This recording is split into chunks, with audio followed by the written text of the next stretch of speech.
Être leader comme serviteur, c'est devenu presque une tendance. Ça s'appelle même le leadership serviteur. Mais c'est plus que des mots, c'est d'être vécu. Pour le devenir, je vous propose 3 choses. Premièrement, redéfinir. Il faudrait redéfinir le sens de leader ou de dirigeant. Allez, redéfinir. Je ne sais pas de parler de mon livre que j'ai écrit. Je suis en train de parler de redéfinir les choses. Qui est-ce qu'un leader? La grandeur selon Jésus, c'est servir. Si tu veux vraiment être un dirigeant au modèle biblique, il faut que tu redéfinisses ce mot-là, diriger, ou le mot grandeur. Parce que dans le texte que nous venons de lire, Jésus a utilisé le mot grandeur en disant les grands de ce monde ou les chefs de ce monde. Il a utilisé ce concept-là, les chefs, les grands. Mais après, il leur dit, si tu veux être grand, voici la façon dont les choses doivent être. Jésus a redéfini la grandeur. Qu'est-ce que c'est qu'être grand pour toi? Qu'est-ce que c'est qu'être un dirigeant pour toi? Qu'est-ce que c'est qu'être père, daddy, mamie? Ça signifie quoi tout ça? Ça signifie quoi pour toi? Est-ce que ça signifie être en position de claquer de doigts et de voir le monde entier en action autour de toi? Ou ça signifie fléchir chez ses genoux pour prier? Est-ce que ça signifie penser à l'héritage de ces gens ou profiter de leur bien-être?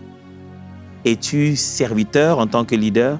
Es-tu serviteur en tant que dirigeant?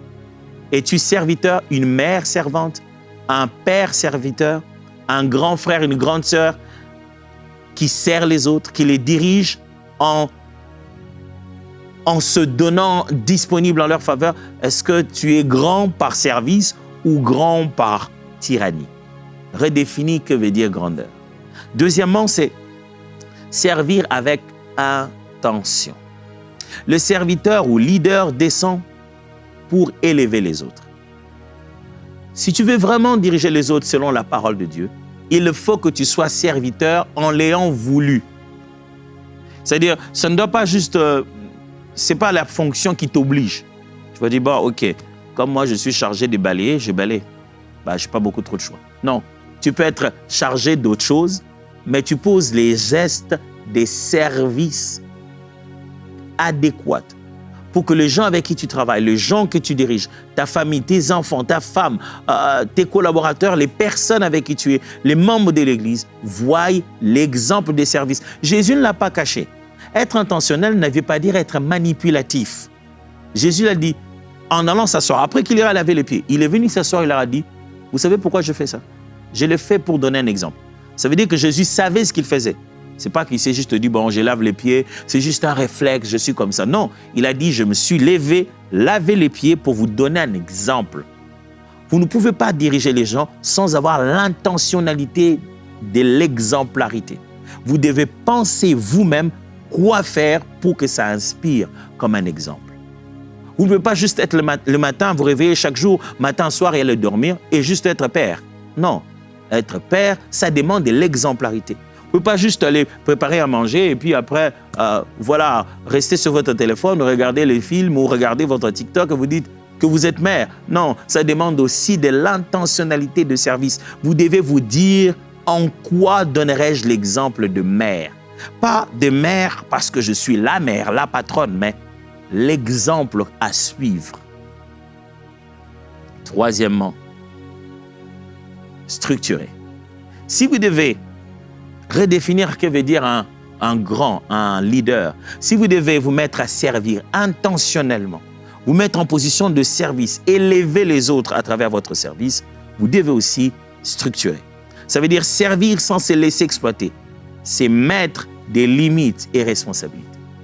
Vous servez les gens, oui, mais attention, je vous l'ai dit au début, l'homme, des fois, il est juste, imprévisible. Humilité n'est pas chemin de l'humiliation.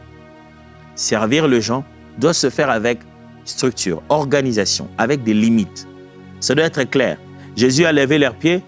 Écoutez ce que Pierre lui dit. Pierre lui dit, Seigneur, si c'est comme ça, lave-moi même les mains. Et Jésus dit, hé, papa, non, celui que j'ai déjà lavé, il est pur. Ce que je fais est un geste bien symbolique de leadership pour inspirer un modèle. On ne s'en va pas jouer à lave-moi partout. Non. L'affaire, c'est que tu comprennes que je peux laver tes pieds, la partie la plus sale là, qui a piétiné partout pour te montrer que ça ne me diminue pas et que tu devrais faire la même chose pour les autres. Ce n'est pas pour laver les pieds de tout le monde. Entre nous soit dit. Le lavage des pieds est resté quand même comme une culture dans le milieu des premiers apôtres, ainsi de suite. Mais on devrait se dire aujourd'hui, on ne se lave pas les pieds, les amis. On ne ressemble pas à Jésus, alléluia. Bien-aimé, il faut rentrer dans l'évangile, il faut rentrer à l'église primitive. Il s'est lavé les pieds. Le but, ce n'est pas se laver les pieds.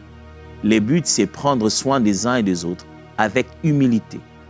De rendre service à l'autre dans une chose qui serait même apparemment humiliante pour moi.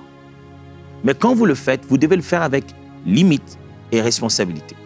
Je ne te sers pas pour que tu deviennes dépendant de moi. Je te sers pour te rendre meilleur. Je ne te sers pas pour que je t'accroche à moi. Vous savez, il y a des gens qui servent pour renforcer le lien de dépendance.